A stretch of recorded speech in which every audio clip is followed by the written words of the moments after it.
Oke, ya kita kembali lagi. Tadi kita udah ngebahas yang seru banget. Kita udah ngebahas tentang Riru, kita udah ngebahas tentang ekspor dari BI.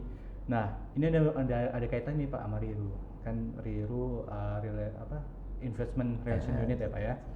Tentang investasi Pak. Gimana sih Pak perkembangannya di Aceh saat ini Pak? Dibandingkan sama yang dulu-dulu, kalau yang waktu saya masih kecil kan investasi di Aceh itu sangat sedikit ya. Kalau yang sekarang tuh gimana sih Pak perkembangannya? Terus ada nggak peran BI untuk kasih masukan kepada Pemda, pemerintah daerah tentang belanja APBD terhadap kepentingan masyarakat lah Pak? Ya, terima kasih Bang Iqbal. Terkait sama investasi ya memang itu salah satu tugas dari Bank Indonesia itu mengasih advisory yaitu advice ke Pemda gitu. Dan ini selalu kita lakukan ya untuk memberikan informasi ke Pemda terkait dari apa upaya yang sudah kita lakukan. Kita kan ada studi ya, ada evaluasi, ada kajian gitu terkait mengenai kondisi perekonomian di suatu daerah termasuk yang di Aceh gitu ya. Dan kita melihat memang investasi ini perlu didorong gitu ya, karena potensinya kan besar dan ini butuh investasi untuk masuk agar potensi tadi bisa digerakkan gitu ya. Dan kita sudah ngasih advisory ya, tidak hanya advisory yang kita berikan ke Pemda, tapi kita juga memberikan pelatihan ya kepada dinas-dinas ya untuk membuat studi kelayakan. Dan ini sudah kita lakukan bertahun-tahun gitu ya. Tujuannya apa? Supaya pemerintah daerah atau pihak yang terkait ini bisa membuat suatu project investasi yang clear and clean.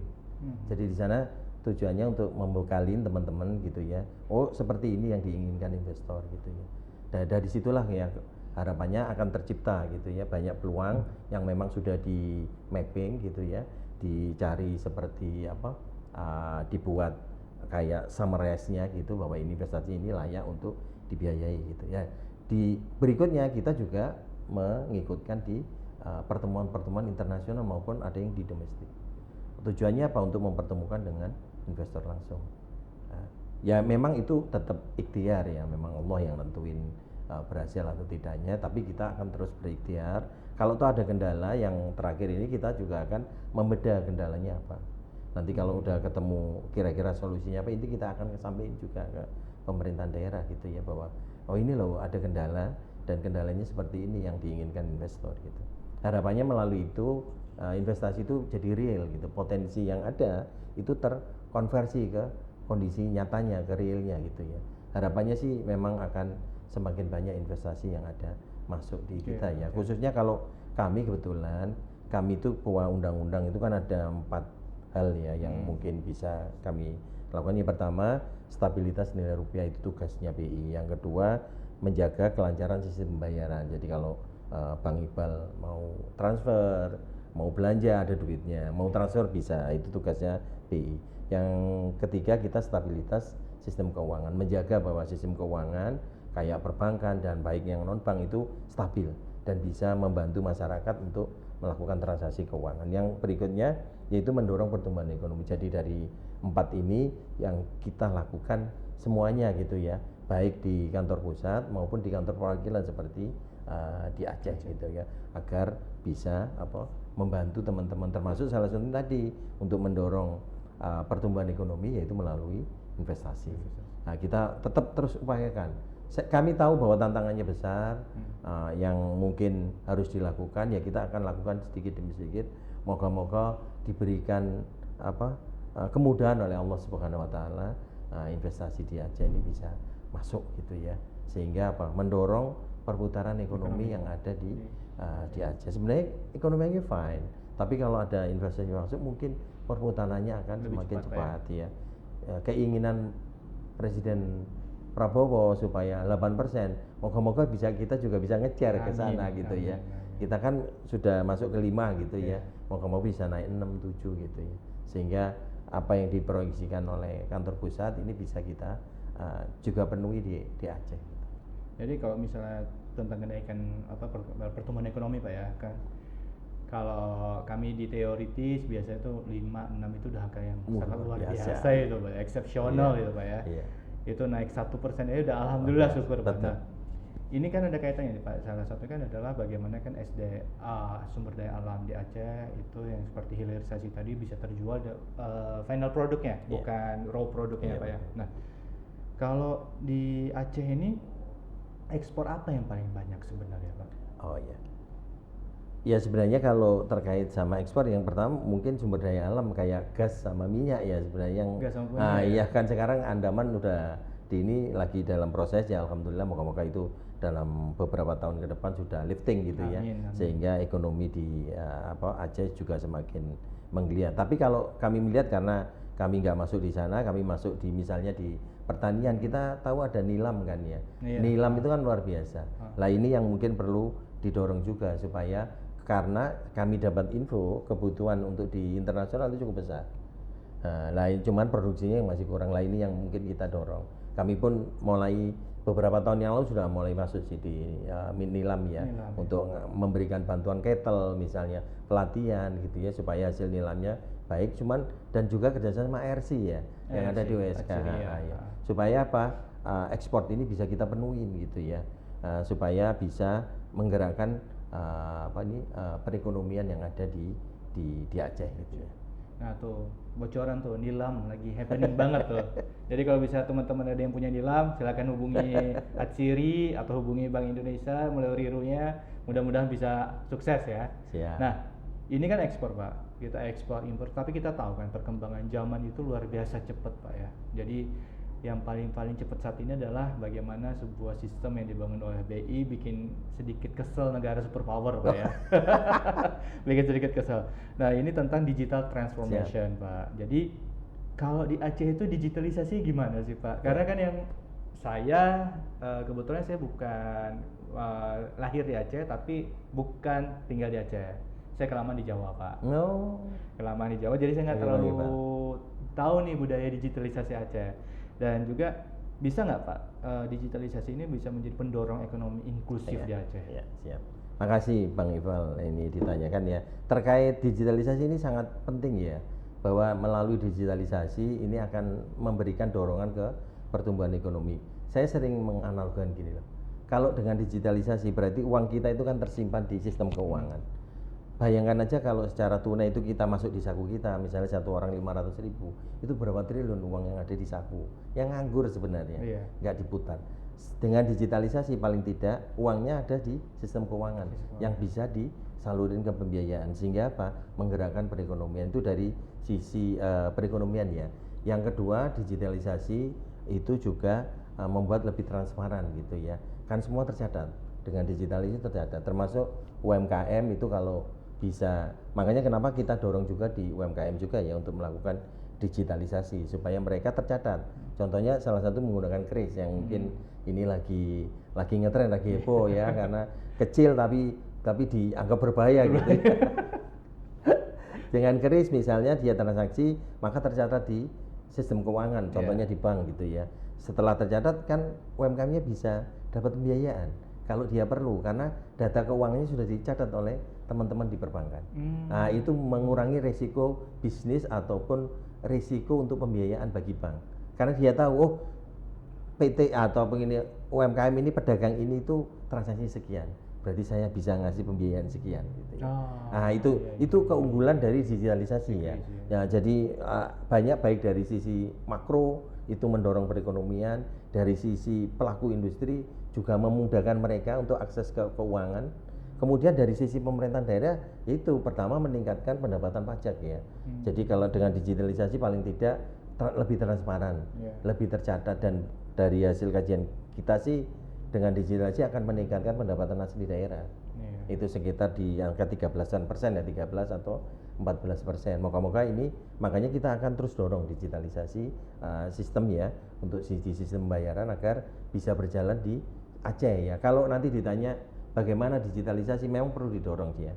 Kami merasakan ya di Aceh kalau kita belanja misalnya kita ini kayak keris ini kan masih belum banyak, dia masih separuh-separuh lah, ada yang menyediakan, ada yang tidak, ya mungkin perlu awareness ke masyarakat ya pelaku usaha agar mereka bisa lebih menggunakan digitalisasi gitu. Ya memang beberapa ini pakai transfer, cuman transfer lebih kurang fleksibel ya bagi betul. Beberapa masyarakat karena harus prosesnya lebih panjang gitu ya. Nah, moga-moga nanti kita akan terus sosialisasi kepada pelaku usaha agar mereka bisa bersedia gitu ya untuk masuk ke digitalisasi ya. Memang kalau dibanding dengan kota-kota lain mungkin Aceh masih agak tertinggal gitu ya dibanding dengan tempat-tempat lain gitu ya. Kalau tempat lain relatif digitalisasi itu bisa cepat ya masuknya.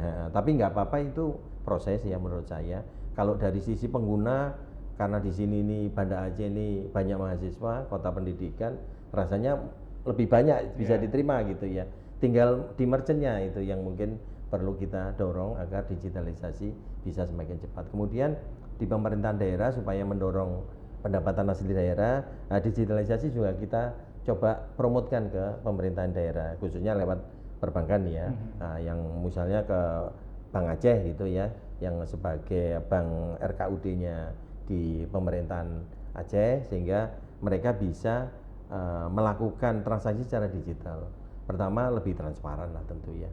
Yang kedua, pencatatannya lebih baik. Yang ketiga, memang akan mendorong efisiensi di sana dan juga kemudahan bagi masyarakat. Kemarin di Banda Aceh kita sudah bersama Kota Banda Aceh ini mengeluarkan pembayaran PBB dengan QR.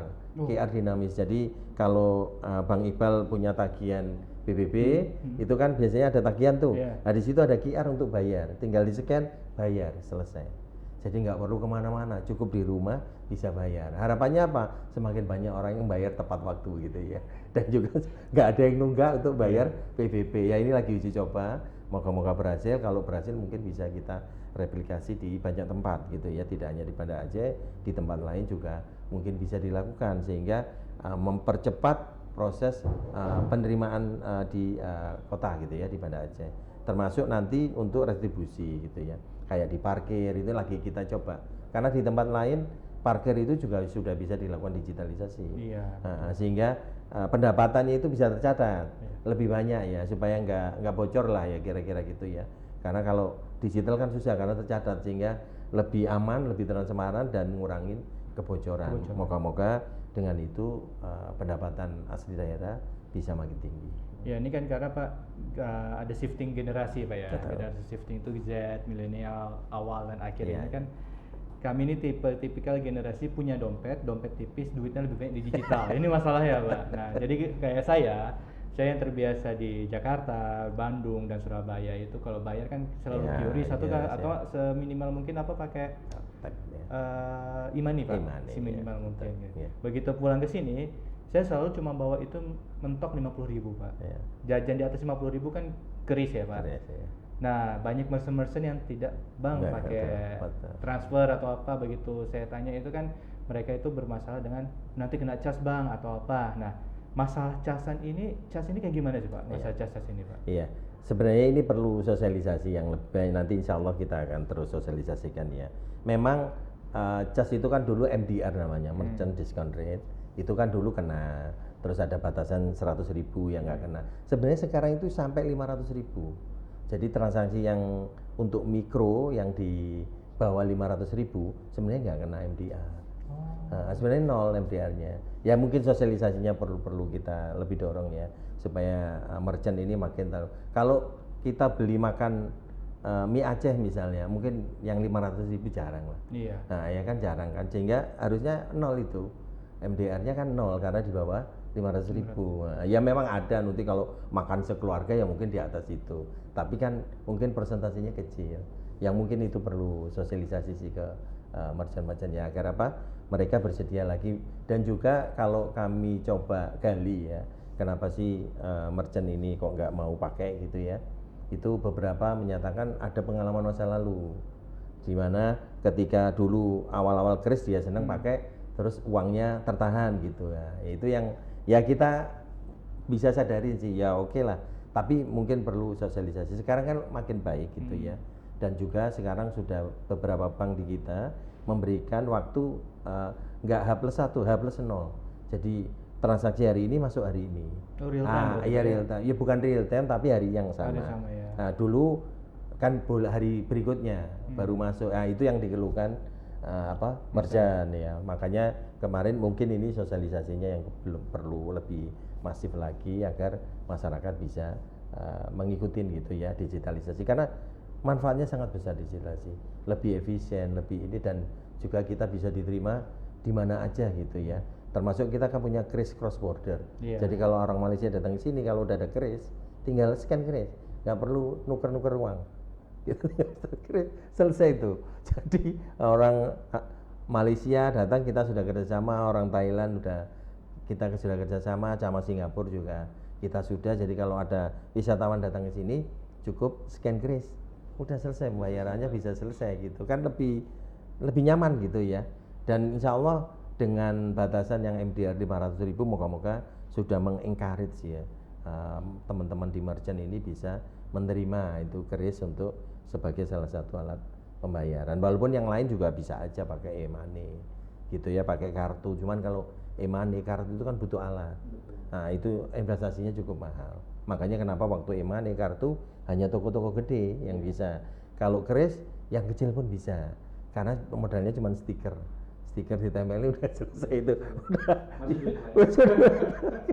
Jadi buat teman-teman merchant nih, saya garis bawahi ya, di bawah 500.000 itu sama sekali mikro, ya. Jadi tolong bantu untuk digitalisasi kami yang tipis susah untuk bayar Pak sebenarnya gitu kan.